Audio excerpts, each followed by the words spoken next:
Magandang oras mga kababayan, mga ka-Kulin Boy. Good news ngayon dahil merong balita galing sa Philippine Star. Ito isang update ng ating utang, pambansang utang.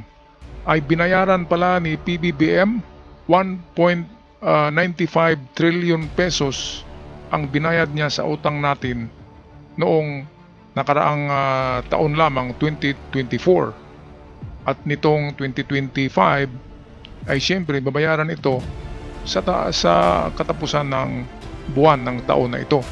Kaya dito muna tayo sa ating utang na 2024. Saan nga kaya kumuha ng pera na pambayad si PBBM? Alam naman natin na napakaraming ginastusan natin ngayon sa Pilipinas. Nandyan pa yung bumili tayo ng BrahMos missile sa China, Megdat sa India. And then bumili na naman tayo ng pangalawang batch ng missiles, BrahMos at Akash sa India pa rin. At bumili tayo sa South Korea ng jet fighters. At magbayad pa tayo sa Japan nitong Abukuma Destroyers Escorts. 6 na barko yan na bininta lamang ng Japan ng napakamura sa Pilipinas. At hindi lang yan, meron pa tayong babayaran din sa Amerika na 20 F-16 jet fighters. Kaya saan nga ba kumuha si PBBM ng pangbayad? Yang dami-dami na nating binabayaran diba? Kaya dito ay makapag-isip tayo na baka itinulong niya na ang kanyang mga ginto, ang interes ng kanyang mga ginto, baka naitulong na isama na dito sa pagbayad nitong ating utang. Kaya para sa detalye ng bidyong ito, narito ang ating kaibigang sa iyong araw.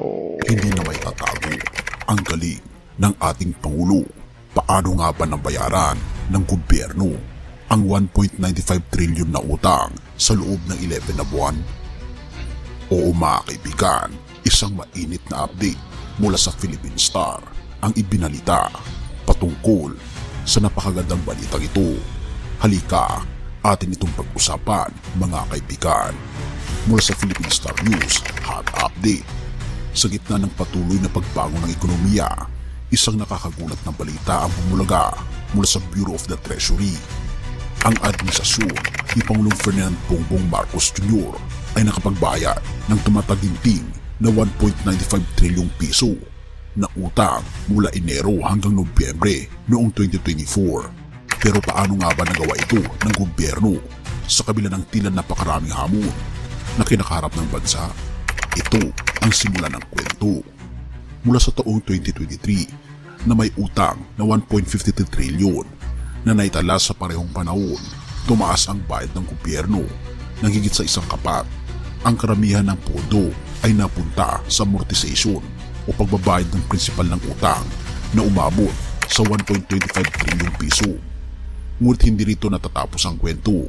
Ang natitirang 705.334 bilyong piso ay inilaan naman sa pagbabayad ng interes, isang hakbang na mahalaga upang panatilihin ang tiwala ng mga lokal at banyagang investors. Pero ano nga ba ang ibig sabihin nito para sa atin ng mga Pilipino? Dito papasok ang sikreto ng pagkilos. Sa likod ng tagumpay na ito ay ang maingat na paghahati ng utang. 77% ng pagbabayad ay napunta sa lokal na creditors, isang estratehiya na hindi lamang nagpapalakas sa lokal na ekonomiya kundi nagpapababa rin ng panganib sa pagbabago ng exchange rate. Ang ganitong taktika ay malinaw na nagpapakita ng masusing pag-aaral at plano ng administrasyon. Ngunit hindi lang ito tungkol sa numero, kaibigan. Sa mga treasury bonds, retail T-bonds at treasury bills na ginamit, malinaw na ang gobyerno ay may solidong balakid na ipatupad ang mga pangako nito sa mga mamamayan. Ito mga kababayan, balikan natin yung binayad ni PBBM sa amortization lamang sa tubo ng ating utang. Lahat yata ng tubo yun. Sa tubo ng 14 trillion na sinunod niya na utang galing kay Digong at sa 4 pa na presidente. So pag-upo lamang ni PBBM, noong pag-upo niya as a president, ay meron talaga tayong utang na 14 trillion. 7 trillion doon ay kay Digong at yung another 7 trillion ay sa 4 na presidente. Ibig sabihin, napakagastos talaga ni Digong dahil siya lang mag-isa eh. At nakapag-utang siya ng 7 trillion. Kumpara doon galing kay Cory, Fidel Ramos, Erap at Pinoy at Gloria Arroyo, 5 pala. 5 presidente sa Pilipinas before Digong ay nagkautang lamang ng 7 trillion lahat at hindi nagbayad ha. Yung tubo lang binabayaran nila. Kahit tubo nga, mukhang hindi nagbayad eh. Ngayon, pag-upo ni Digong, pang-anim na presidente galing kay Marcos, ay anong nangyari? Nag-utang siya ng 7 trillion. Kaya nga, diyan pumasok yung mga scam-scam sa 7 trillion na yan. Imagine, isang presidente lang nakapag-utang ng 7 trillion, hindi rin nagbayad. Kahit tubo, walang binabayaran yan. Kumpara doon kina magmula kay Cory Aquino, Fidel Ramos, Erap Estrada, Gloria Arroyo, Benigno Aquino Jr. ay meron lamang 7 trillion na kung sumahin natin. Kaya napakaano talaga sa panahon ni Digong, grabe. Yung utang niya equivalent sa 5 presidente. Pag-upo ni PBBM, 14 trillion, binayaran niya ang amortization, ito yun, 1.25 trillion pesos ang binayad ni PBBM sa sinunod natin niya na utang sa 5 presidente. And then sa kanyang panahon ay nagbayad din siya ng another amortization na 705 billion pesos. Kaya yung binabayaran niya last year na 1.95 trillion, yun ay sa utang niya lang yun. Kaya sinabi na 94% na nabayaran ng utang, yun ang sabi ng Philstar. Kasi nga utang niya lang yun ha, kasi baka sabihin nyo binayaran ni PBBM lahat ng utang ng Pilipinas, hindi ganun. Hindi kaya ni PBBM yun. Alangan naman na ibigay niya lahat ng mga ginto niya dyan. Tulong-tulong lang yung mga ginto. Kung medyo tagilid, tulong-tulong lang yun sa mga natin, mga utang. Kaya dito makikita natin na kumikilos din ang kanyang mga ginto kung totoo yan. Kasi saan ba tayo kukuha ng 1.95 trillion pesos? Ang dami nga nating utang eh. Tapos nagbayad pala tayo. 2024, last year lang. Nagbayad pala tayo ng 1.95 trillion pesos. Napakagaling talaga ni PBBM, no? Yan ay galing sa grasya ng Diyos at grasya ng ginto ng kanyang ama. Kung walang ginto yan, wala na magpautang pa sa Pilipinas. Mga kababayan, balik tayo sa video courtesy ng Sa Iyong Araw. Pabarin ng panganib sa pagbabago ng exchange rate. Ang ganitong taktika ay malinaw na nagpapakita ng masusing pag-aaral at plano ng administrasyon. Ngunit hindi lang ito tungkol sa numero, kaibigan. Sa mga treasury bonds, retail T-bonds at treasury bills na ginamit, malinaw na ang gobyerno ay may solidong balakid na ipatupad ang mga pangako nito sa mga mamamayan. At ito ang lihim na hindi may kakaila. Kung susuriin, halos 99% ng amortization para sa 2024 ay nabayaran na ng administrasyon na nagpapakita ng hindi matatawarang disiplina sa pananalapi. Ang pagsusumikap na ito ay nagresulta rin sa 92% na pagbabayad ng interes na inilaan para sa nakaraang taon. Pero hindi ba't dapat ding tanungin, ano ang implikasyon nito sa ekonomiya? Sa ganitong kalaking pagbabayad ng utang, ang bansa ay mas lalong nagkakaroon ng kapasidad na mamuhunan sa mas maraming proyekto. Ayan, so kaya nga tayo ngayon pinapautang ng World Bank. Palagi tayong pinapautang nila. Sila pa yung pumupunta dito na, ops, mag-utang na kayo, bakit hindi kayo umutang? Ay dahil nga nakikita ng World Bank na kaya ng kapasidad ni PBBM na bayaran kung ano man ang kanyang inutang. Dahil Marcos World Bank World Bank, merong deposito dyan ang mga Marcos. Kaya alam nila na kayang bayaran yan ng tulong ng ginto. Kahit na malaking utang, kahit hindi kaya ng ating pundo, ay magtaka na lang tayo bakit nabayaran ni PBBM. Ayun na yun. Saan ba kukuha ng pera si PBBM?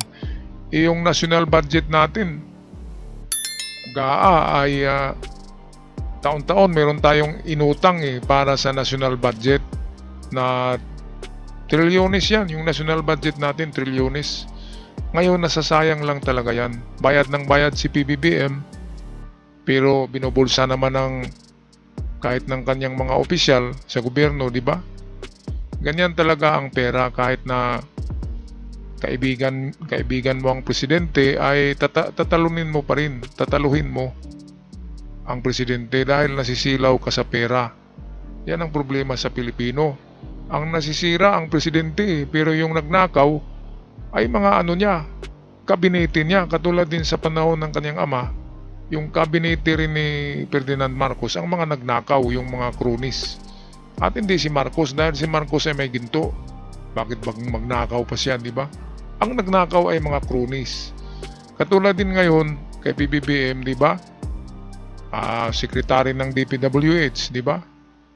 May kinaralaman sa napakalaging scam sa mga proyekto diyan. Taon-taon tayo nangungutang, tapos taon-taon napakalaki ng budget ng DPWH dahil infrastructure, mga tulay, mga daan ang ginagawa, mga imburnal, mga itong seawalls at river walls at mga slope protection, ganyan. Kaya trilyon-trilyon ang napuntang budget sa hindi lang bilyon yan, palagay ko nasa 1 trillion mahigit sa isang taon ng budget ng DPWH. Ngayon, saan napunta ang 75% pala niyan ay nabulsa ng mga kontraktor at ng mga politiko. At 25% lang talaga ang nilapat. Ang nilagay sa project ay 25% lang ng budget. So, ibig sabihin, kung sabihin natin merong 1 million, ay 700,000 o 750,000 ay mapunta sa bulsa at 25,000 lang ang magda 250,000 lang ang mapunta sa proyekto na makikita. Kaya nga yung mga daik ay makikita yung pag-umpisa lang na merong haba na 10 metros, 20 metros na haba ng daik. Ayun na yung i-report nila na tapos na. Ulit-ulitin lang yun, i-photoshop lang yun. Ulit-ulitin lang para mahaba ang pagtingin sa video at sa picture. Pero ang totoo niyan ay 25% lang ang nilapat sa proyekto, 75% ang ninakaw. Kaya kawawa si PBBM, bayad ng bayad tayo, budget ng budget. Pero ninakaw lang. Mayaman talaga ang Pilipinas, mayaman. Kaya nga lang, talagang daming dugong magnanakaw kahit hindi magnanakaw, maya-maya magnakaw na rin kasi naging uso, naging trending. Kasi yung iba nakagawa ng mansyon, bumili ng luxury cars. So yung iba ay nainggit. Kaya gumawa din ng nakaw. Kaya lahat yan nagnanakaw na. Dapat gumawa ng batas na death penalty para sa mga magnanakaw na opisyal ng bayan, ng gobyerno. Okay, tapusin na natin ang video courtesy ng Sa Iyong Araw. Ng infrastruktura, edukasyon at kalusugan. Sa bawat kabanatang isinusulat ng Administrasyong Marcos, tila paulit-ulit na sinasabi ng mga datos na ang Pilipinas ay nasa tamang landas. Hindi lamang ito tungkol sa pagbabayad ng utang, kundi sa pagbuo ng kredibilidad na magagamit para sa mas matatag na ekonomiya sa hinaharap. Ngunit ang tanong, ito na nga ba ang simula ng mas maliwanag na bukas? Sa mga mata ng maraming Pilipino, ang sagot ay oo. Ang hindi matatawarang galing sa pamumuno ay unti-unting nararamdaman at tila hindi na ito may tatago pa. At syempre, ang hindi matatawarang galing ng ating Pangulong BBM ay dahil sa providence at grasya ng ating Panginoong Diyos. Hallelujah! So tama yan, dahil sa Panginoong Diyos yan, dahil sa guide ng Panginoong Diyos sa presidente, kay Digong kasi hindi naniniwala sa Diyos Minumura niya pa ang Diyos, minumura ni Digong ang Diyos. Kaya paano siya magkaroon ng grasya? Di ang ending niya ay impyerno ang ending niya. Sabi niya sa impyerno maghahari sila ng anak niya Kaya yan, naganap na, di ba? Naganap na yung sinabi niya, impyerno yung buhay niya ngayon. Dahil sa ganito. kailangan talaga ay ang presidente ay naniniwala sa Diyos.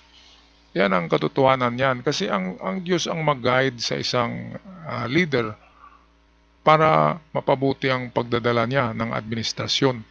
Ngayon, bakit nirerespeto si PBBM ng European Union? Kahit European Union, bumisita dito ang presidente ng European Union at nag-offer ng kay PBBM, nag-offer ng alyansa sa panahon daw ng digmaan sa China ay nandyan ang European Union, ang NATO, para tutulong sa atin. Bakit ganun ka bakit ganun ka, kung sa Bisaya pa, bakit ganun ka pinangga ng European Union si PBBM? Ang layo-layo ng Europe sa Asia. 'Di ba? Bakit napaka-importante ni PBBM para sa European Union? Ang tanong niyan, noong World War II, noong devastated ang Europe ng giyera ni Hitler, si Hitler kasi umatake sa Europe. Pagkatapos ng giyera ay hindi nakatayo kaagad ang mga bansa. Ngayon nangungutang sila sa tinatawag na Debt Global Facility. O ngayon yan na yung International Monetary Fund at World Bank. At sino ba ang nagtayo dyan? Isa sa nagtayo dyan ay si Ferdinand Marcos. Kaya napakalaki ang utang ng loob ng Europe dahil nabangon nila ang bansa galing sa pagkadurog ng digmaan ng World War II na ibangon nila sa tulong ng pera at mga ginto ng Marcos. Mga kababayan, so totoo yan. Inamin nga yan ng World Bank di ba? Inamin yan ng CEO ng World Bank na si Marcos ay isa sa founder ng World Bank. Kaya paano nangyaring founder ka kung founder ka, isa ka sa founder niyan, ibig sabihin, meron kang nilagay diyan. Di ba? Kaya napakaganda ng landas ng Pilipinas sa ngayon. So, atin i-search sa Google kung totoong nagbayad nga ang ating gobyerno ng utang ngayong 2024. So, ito sa AI overview. Yes, oo. The Philippine government under President Marcos Jr. continued to make debt payments in 2024. Ayan, so in 2023, di ba nagbayad siya noon din? Nakapagbayad siya noon, di ba? At ngayong 2024 ay nagbayad din ito ng 2 trillion. So 2 trillion, ang kanyang utang ay 3 trillion lang So, ang utang ni PBBM noong nakaraang taon ay 3 trillion at nagbayad siya ngayon ng 2 trillion at 1 trillion na lang yung utang niya sa 2024. Hindi kagaya ng mga nakaraang presidente na kahit tubo ay hindi binabayaran Kaya lumalaki. Yung utang natin ngayon na 15 trillion, ang 7 trillion doon ay kay Digong at ang another 7 trillion doon ay sa 5 presidente na nakaraan. Mag-umpisa kay yung sumunod kay FM, Cory Aquino, mayroong utang yun. Trilyones din, and then yung sumunod, Fidel Ramos yata, mayroong utang ding.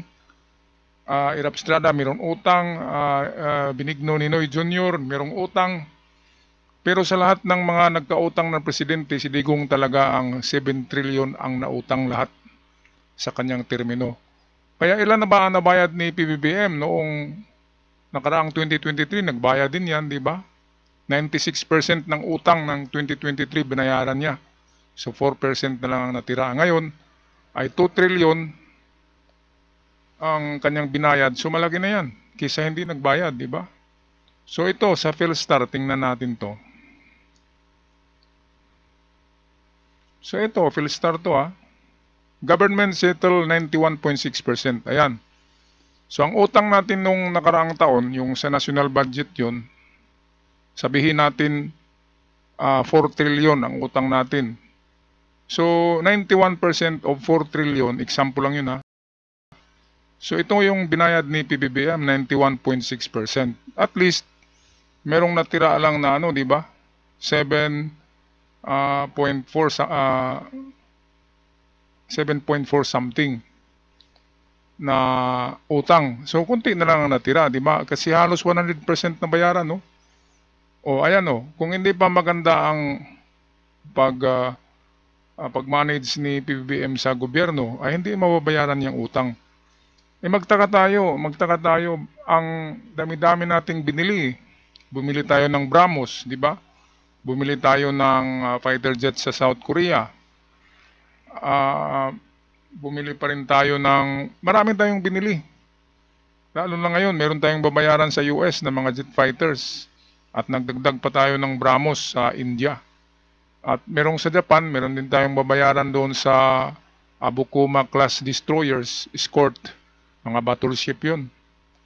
Parang bigay lang yun kasi second-hand, pero meron ding babayarang konti. Parang bumili lang ng scrap metal. So ito, klarong-klaro yan mga kababayan, 91.6% sa taon na 2024. Yang 2025, patapos na ito. So by 2026, magbayad na naman yan si PBBM. Taon-taon pala ito nagbabayad si PBBM. Ang maganda diyan ay sobra sa 50% sa utang binabayaran niya. Yung binabayaran na nga pala ni PBBM ay hindi utang ng buong bansa. Yung inutang lang ng kanyang gobyerno. Kaya nung 2023 ay 3 trillion ang utang. So 96% doon binayaran niya. Ngayon sabihin natin sa 2024, 4 trillion ang utang. 91% 0.6 ang binayaran niya. So at least halos nabayaran lahat Yung utang lang niya, di ba?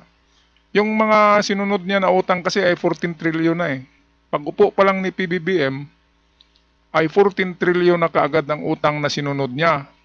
Kaya meron tayong utang ngayon na 15 trillion yata lahat ang utang natin. Tingnan natin Pero hindi yun utang ni PBBM. Yun ay utang ng lahat ng presidente. So dito merong, etong tama nga ito sa Bureau of Treasury, meron tayong lahat na utang 15 trillion. So ang nadagdag lang ay 1.18 trillion. Kasi yung pag-upo pa lang ni PBBM ay 14 trillion na yung utang natin na sinunod niya. Plus umutang pa siya ng 3 trillion pero binayaran na yun. Ngayong 2024, binayaran na rin, di ba? So, ang utang natin ay 15 trillion na lang. Kasi nung umutang si PBBM, 14 trillion yung sinunod niya na utang, plus umutang siya ng 3 trillion pag-upo niya. So, 17 trillion kaagad ang utang. Pero nabayaran niya, kaya ito na lang yung balanse natin, 15.18 trillion sa taon na ito. Pero hindi ito utang ni PBBM Klaruhin lang natin, yung utang ni PBBM, bayad na yun. Yung kanyang annual budget na inutang. Itong 14 trillion, ito talaga ang sinunod niya sa lahat ng presidente. At sa ngayon, ang kanyang utang ay 1.18 trillion na lang. Yung utang lang talaga ni PBBM, hindi kasama yung utang ng mga dating presidente. So ayan, makapag-isip na naman tayo na saan kaya kumuha ng pangbayad, no? Yang dami-daming ginastuhan natin Bakit nakapagbayad si PBBM? Diyan nalalabas yung kanyang mga ginto, di ba? Baka kumuha ng konti